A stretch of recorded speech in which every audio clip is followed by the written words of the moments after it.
Hey everyone, brand new episode of David Seaman Hour.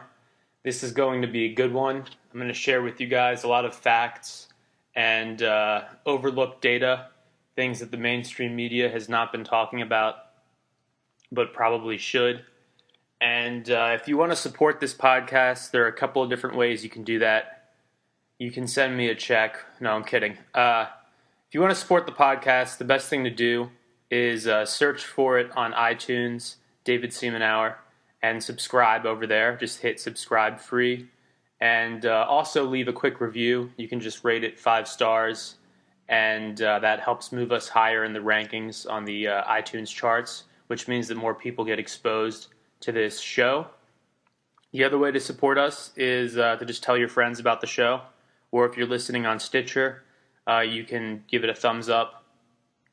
And also we have a sponsor, a very generous sponsor that provides a great service.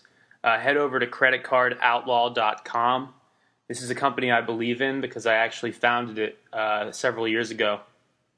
And what creditcardoutlaw.com does is it's basically like the Travelocity of credit cards. It shows you a real-time ranking of the best deals and offers. So this way you can find out if there's potentially a better card out there that you can sign up for. Because chances are you use credit cards, and chances are there's a good card out there that you don't yet have. But if you already have the best credit cards in your wallet, then Credit Card Outlaw can reassure you that you're already using the best possible plastic. Moving on, let's get this thing started. And as a reminder, in just a couple days I'll be out in LA doing a number of shows out there. And then on the 20th, I believe, I'll be going to Houston to meet with supporters out there and hopefully raise a bit of money and do some interviews there as well. So I want to talk about the situation in Europe. There was a funny tweet earlier today, USA Today. Let's see if I can find the exact thing. USA Today tweeted out tips for riding Europe's subways and buses, weekend article. And I responded, I hope you include helpful tips for avoiding riot police in Greece, Spain, Portugal, and Italy, because those areas are melting down. Those countries are not doing well, and our media is not covering this stuff really at all. Like, here's an article from the AFP. There are now 30 million more people without jobs around the world than before the global financial crisis began, the head of the International Labor Organization said in remarks published Friday. The figures come amid a growing debate over the merits of austerity, especially in Europe, where painful budget cutting has pushed jobless levels as high as 25% in some countries, including debt-hit Greece and Spain. Think about that. 25% unemployment in Greece and Spain. That means that out of every 4 able-bodied people who are looking for work, at least one of those people is not able to find it and is not able to provide for themselves and their family. That's serious stuff. And the one of my previous interviews on this podcast that you can look up and download was with a Spanish activist, Fernando Fonseca, I believe his name was. And he was telling me about how in Spain, if you're in your mid-20s and you don't have a job and you still live off your parents or you live with your parents, it's considered very shameful. Their culture is a bit different. Here, if you're in your 20s and you still live at home or whatever, it's kind of like, well, that's the way it goes. You know, we all know the economy sucks, and at least you're looking for work. And when you find it, I'm sure you'll move out of the house and get your own apartment. But in Spain and in other parts of Europe, it's considered a very shameful thing. And so it puts this added pressure on these young people to get jobs, and they can't get jobs. And then worst of all, their government is drastically cutting back on the money they're pumping into the economy through these austerity measures. So at a time when people really need some help, they're issuing these drastic cutbacks. And it's causing social unrest. You know, these people can't even feed themselves in some cases. I read that prostitution is skyrocketing in parts of Greece, so they take to the streets and they protest. It's not a good situation, and our media is not covering it. I mean, that USA Today article They're just giving you some travel tips for Europe. Maybe you should mention the fact that there's a good chance if you're in one of the capital cities of Europe right now, you could get caught up in a massive protest and get your ass kicked by riot police for no reason. There are videos on YouTube of them just indiscriminately grabbing people on the street and beating them as a means to deter protest. Moving on. The Romney polls that are coming out, it looks like he is gaining in certain areas. This is just the Google News search I did for Romney poll a couple of minutes ago. New poll of polls, Romney leads Obama in all 10 latest polls. That's from Examiner.com. New York Times, October 12th, Romney debate gains, shows staying power. The New Republic says Romney's best polling day yet. And Boston.com from 4 hours ago. As election day nears, Romney crowds are surging. Romney's growing crowds come as new polls suggest he has erased Obama's advantage in voter support nationally. So Romney is starting to get a last-minute boost. And this is something I saw on my Facebook this morning. I don't know how true this is, but I'm going to read it anyway. This is, so a girl I'm friends with on Facebook copied and pasted this email that she received. She says, email I found interesting. Subject, things to be proud of about Romney. I don't think that's proper English, but again, I haven't fact-checked this. The basics of this email, check out. The basic facts, check out. I haven't looked into the details.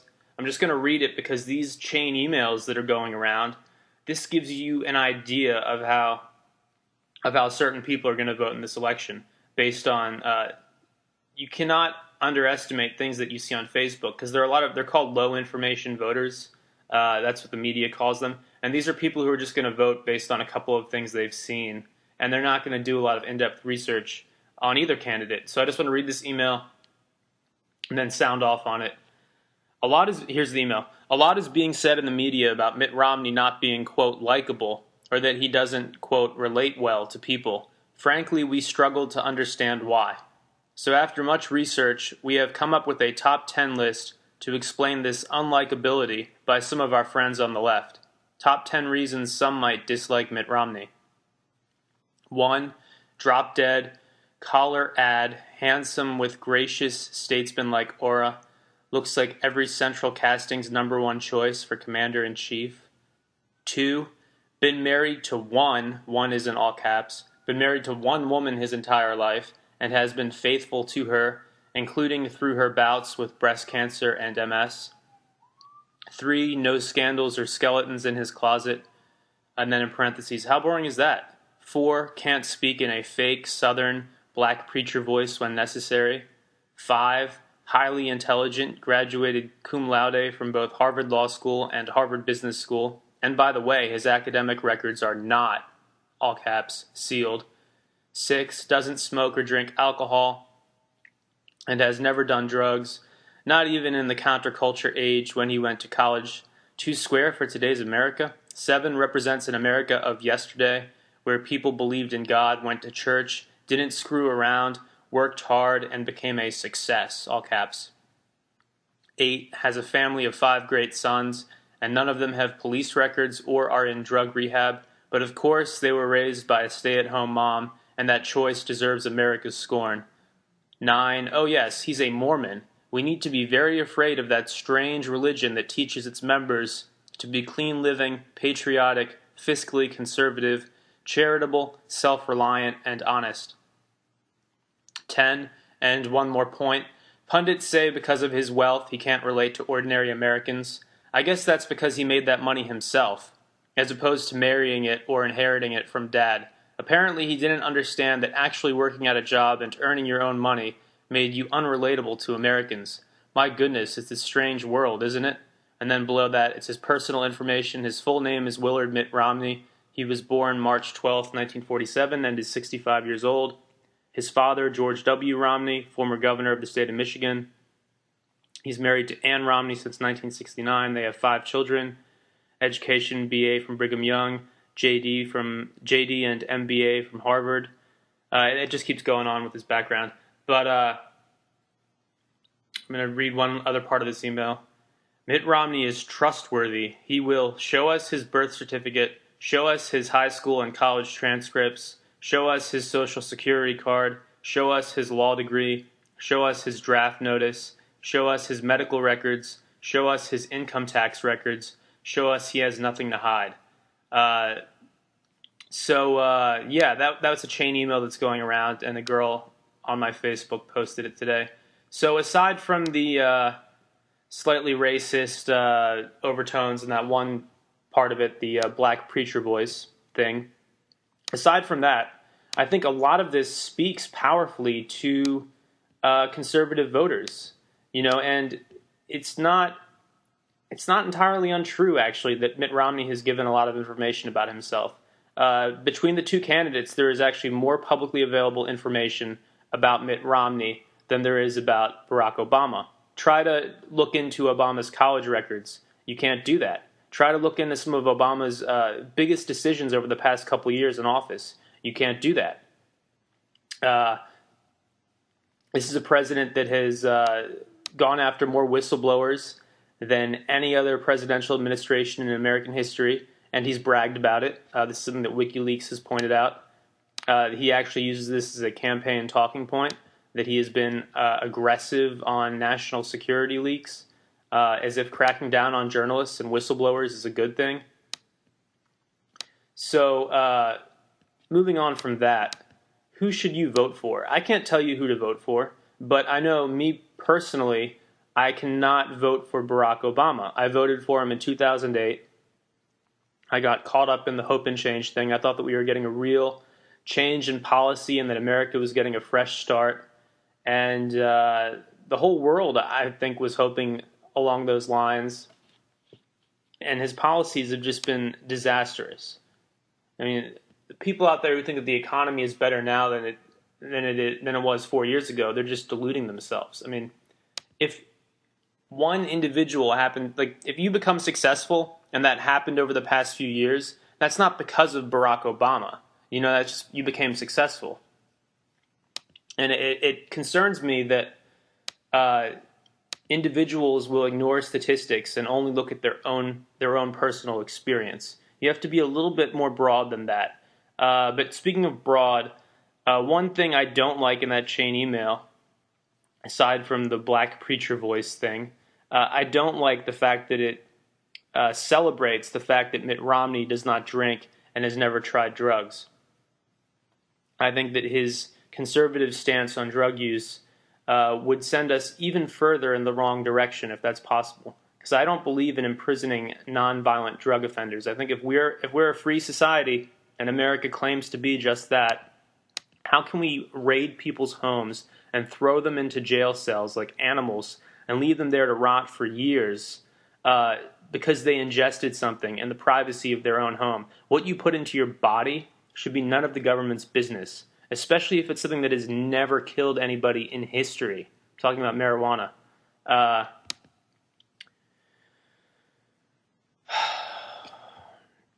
I think people out there, some people think that I don't like government.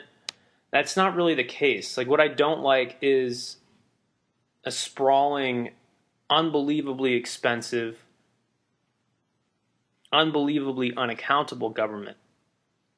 And then instead of this government being challenged by the media and by voters, people celebrate it and they attack anybody who questions it. They go, "Oh, you're unpatriotic. You don't want to pay your taxes?" And it's like, I have no problems paying my taxes. What I don't want is to receive an IRS form in the mail, like I did recently, threatening me into paying money on an income that I did not even make. They just came up with some false data somehow. I don't know how this happened.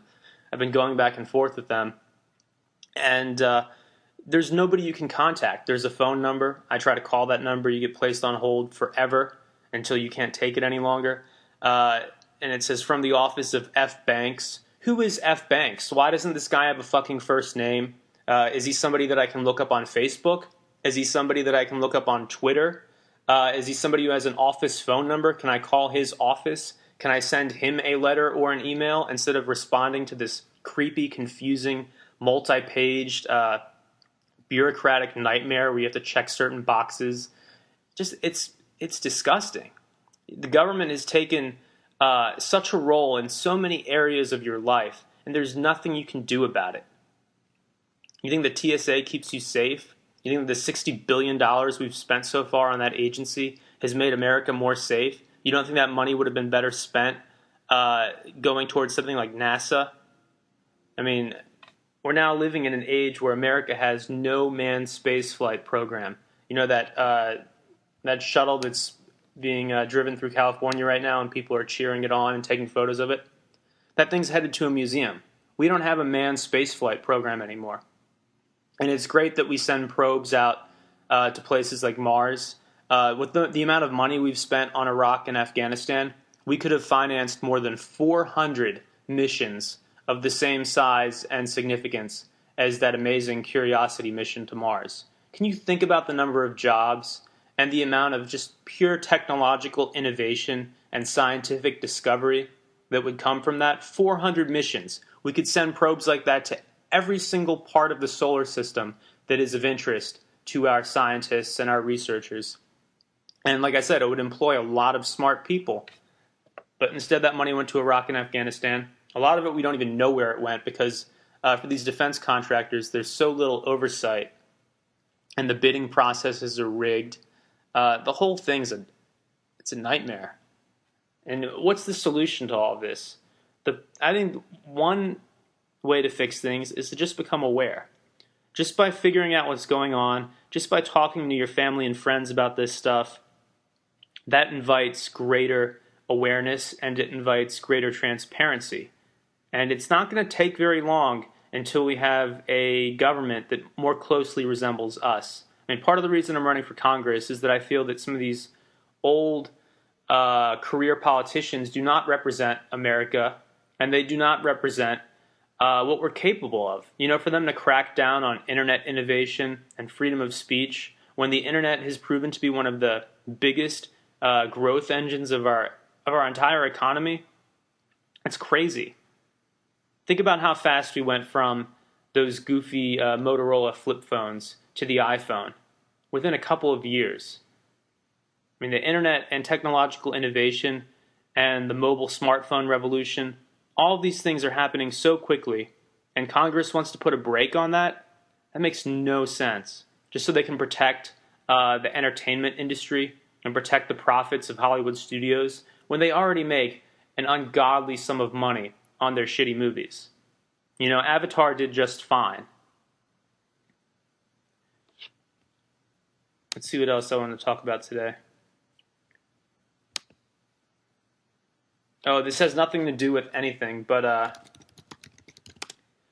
do you know the Dalai Lama eats meat every other day? Isn't that wild? I saw it today on Reddit, so it must be true. No, I actually checked it out. It's true. He eats meat, and the belief there is that as long as he's not the one who killed it, and that the animal was dead anyway and was already going to be eaten anyway, then it's okay to eat it. And he eats meat for health reasons. Pretty interesting. Here's another interesting thing about the Dalai Lama. The Dalai Lama has yet to decide whether to reincarnate again or not. He could be the last Dalai Lama. What do you guys think of that? Maybe you can tweet me your feedback. Do you think that this guy really has the ability to come back to Earth in another person's body? Because that is, I mean, people who believe in the Dalai Lama's and what he represents, they actually believe that. And then there are people who don't necessarily believe all of that, but they respect his views in terms of promoting compassion and tolerance between religious leaders of all different backgrounds. But yeah, I would love to hear what you guys think of that. Do you think that the Dalai Lama can actually reincarnate? Can he choose not to come back to Earth? That's pretty interesting.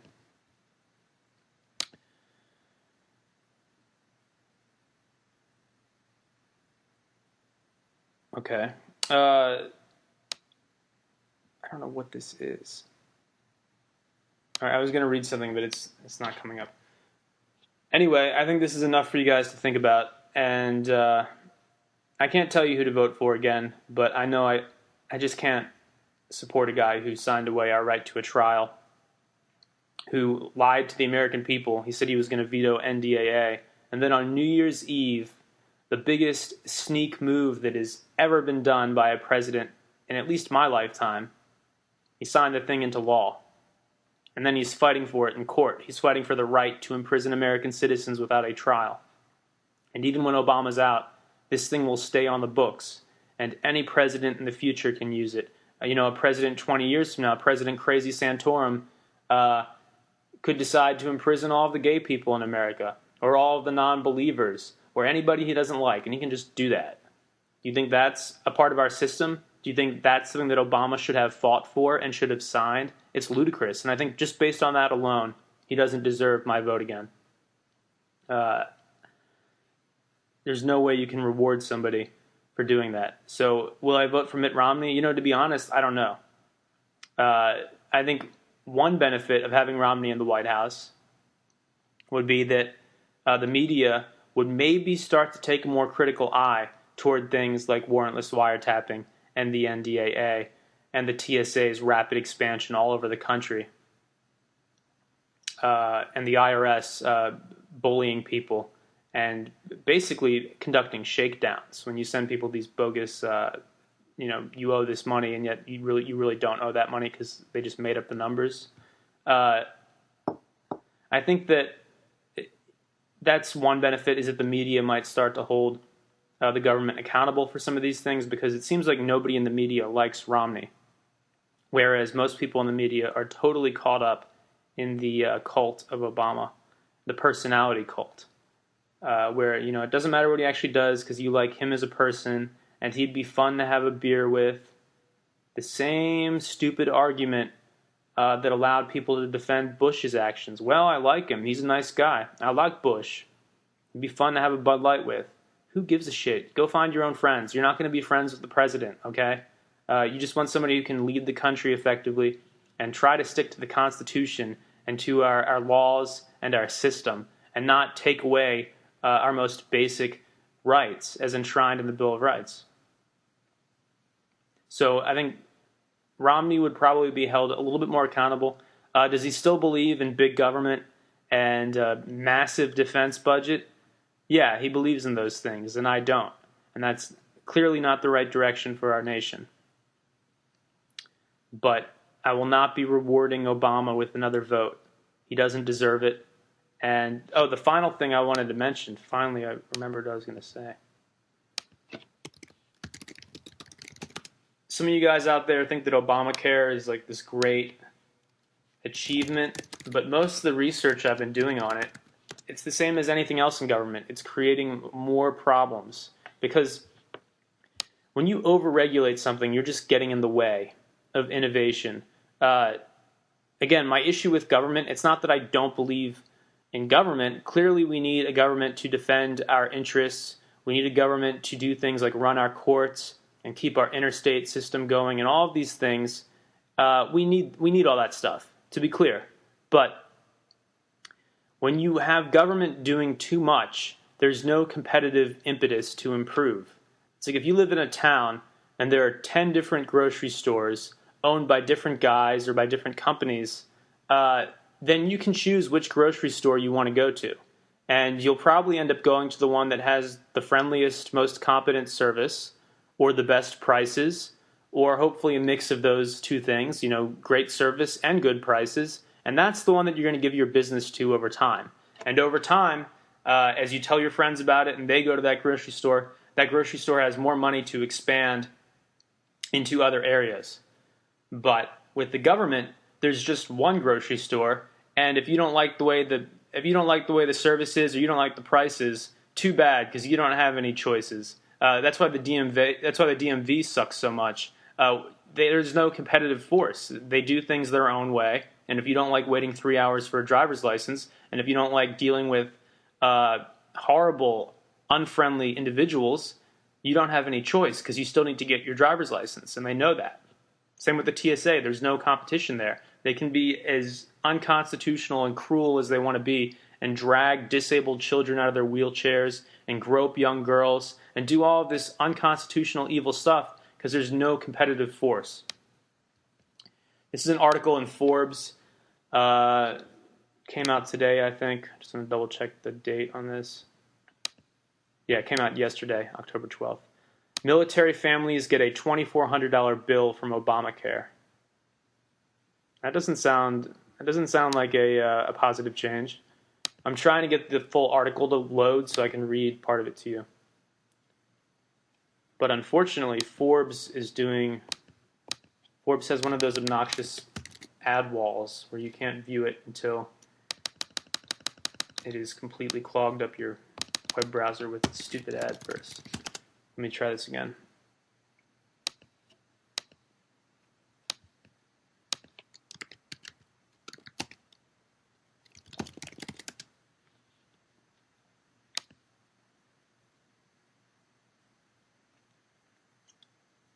All right.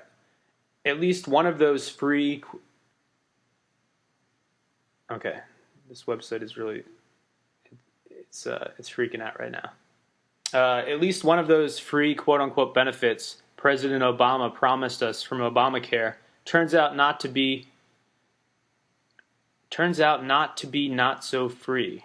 Okay, a double negative. For those in the military. Every time the president points out the ways he believes his health care legislation helps Americans, the first or second item on the list is the ability for children up to age 26, if you can call a 26-year-old a child, to remain on or return to their parents' health insurance plan. As any actuary could have explained to Democrats had they taken the time to ask, this mandate will dramatically drive up the cost of health insurance for children. Of course, they didn't ask. They believed that by expanding health coverage to millions of uninsured people, health spending, and therefore premiums, would actually go down. Most workers with employer-based coverage won't see much of an increase because the employer providing their health insurance often covers most of the premium cost. Except, it turns out, for the military. As the Wall Street Journal reports, quote, families covered by TRICARE, the health program for active and retired members of the military, must pay as much as $200 a month to let an adult stay on their plan until age 26. End quote. That would be $2,400 for the first year of coverage for a family on a military salary. As President Obama might say, it's arithmetic. If it's two young adults, it's $4,800 a year. Thank you for your service. The most important thing this revelation does, from a policy standpoint, is it exposes an oft-repeated sham coming from defenders of Obamacare, that this kind of coverage can be expanded without imposing more costs on those who are paying the premiums. And it contradicts Obama's constant drumbeat that he is helping the middle class. Yeah, I mean, this is my main issue with Obamacare. I want to give you so you can look this up yourself. I'll give you the guy's name.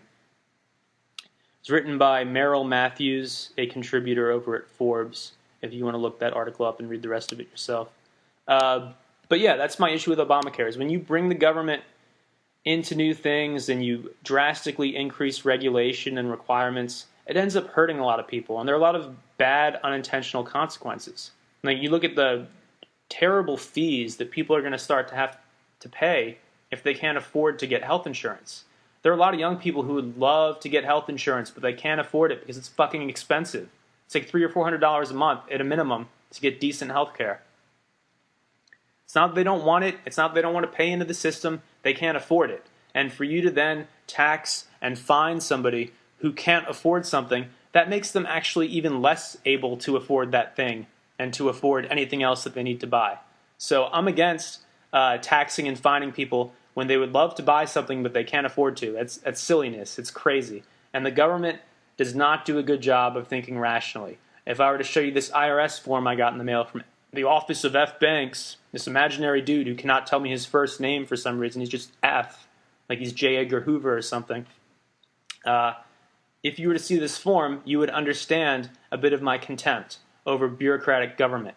Government should work for us, it should be run by us, and it should not become this shady thing that is so far removed from us and that just sends us form after form after form, and we have to comply or we'll face more fines or possibly a court date, or we'll be considered bad Americans or unpatriotic. That's not the way things should be. I firmly believe that we can do things like handle our tax system and get the healthcare thing fixed. We can do all of this stuff without reverting into even more bureaucracy. Thank you for listening, and this has been kind of fun. This is like a 30-minute long rant. This is awesome. Let me know what you guys think of this format. I think that at least once a week, maybe on Saturdays like today, it'd be fun for me to, instead of having a guest on, just talk to you guys and let you know what's on my mind, as I've done today. Thank you for listening, and be sure to stay tuned to all the stuff happening next week in LA.